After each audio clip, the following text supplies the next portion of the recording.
Afternoon tea is a real British tradition.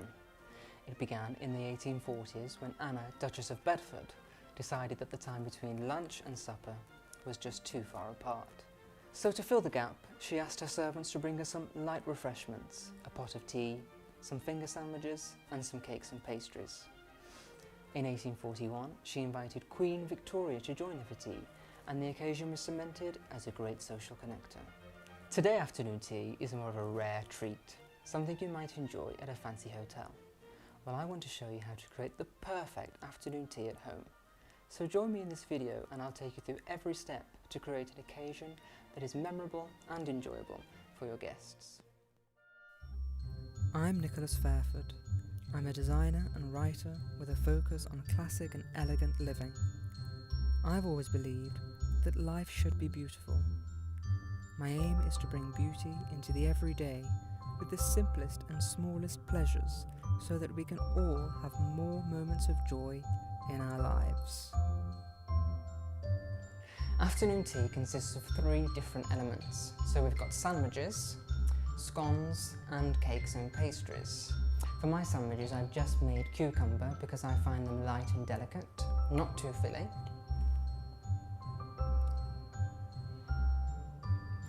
My scones, I've baked them fresh because I think they're always better from the oven, nice and warm. And my cakes and pastries, I bought them from the shop because I'm not a pastry chef and it's much easier, it will save you a lot of stress. Buying them from the shop, to me, is perfectly acceptable.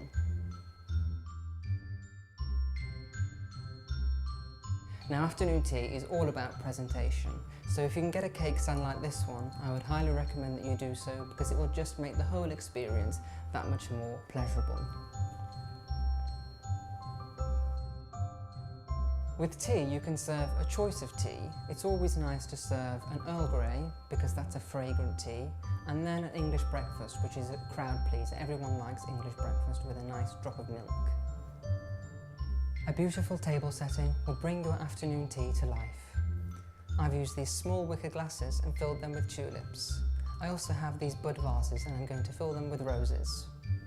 I want flowers on my table, but as the cake stand is going to take centre stage, I want the flowers to be a supporting act, because otherwise they will interrupt the view of the table and you won't be able to have good conversation.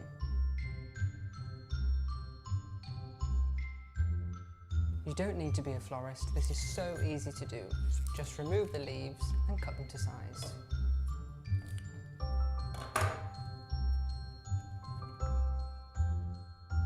For me, setting the table is the most enjoyable part of entertaining at home. I love to create a setting that will make my guests smile. It's always a good idea to choose some sort of theme for your table setting. For my afternoon tea today, I want a very pretty setting with flowers, bugs and nature. Every time I've had afternoon tea at a hotel, all the best places use a white tablecloth. It's the perfect backdrop and looks elegant and clean. I'm going to start with these larger dinner plates to anchor each place setting. I tried linen placemats but they didn't work. Next I'm going to use this smaller plate which will be used for eating. Placing the cutlery will allow me to see how much room I have for my glassware and teacups. Keeping to my nature theme, I'm going to use these small cabbage leaf dishes. They don't really have a function today, but they are beautiful. Next, I'm adding linen napkins. To get them really fresh and crisp, use starch when pressing them. I have these very sweet bee napkin rings that will add a touch of whimsy to the table. Champagne is a real treat with afternoon tea. I've chosen these glasses in pastel colours, which brighten the whole table and are so different to just using plain glass. The tea set I'm using is by Wedgwood and it's called Butterfly Bloom.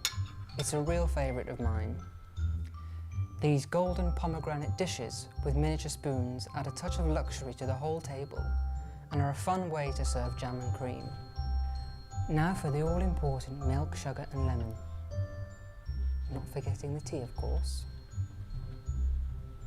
It's time to bring out the star of the show. Doesn't it look wonderful? To finish, I'm going to dot my little flower arrangements around the table.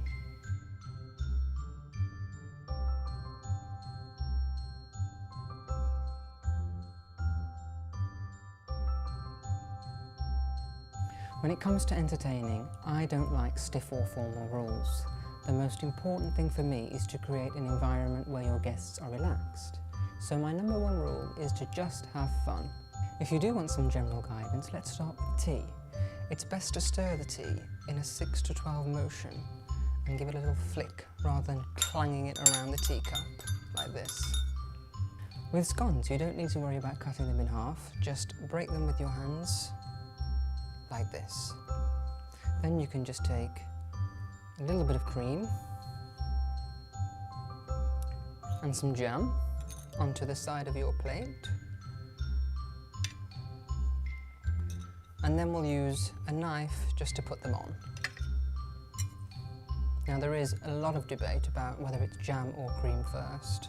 Personally, I prefer cream first, but it's totally up to you. And that's it, no more rules, just enjoy this very special occasion. Well, I hope you've enjoyed this video and it's inspired you to create your own tea party at home. Thank you so much for watching, bye bye.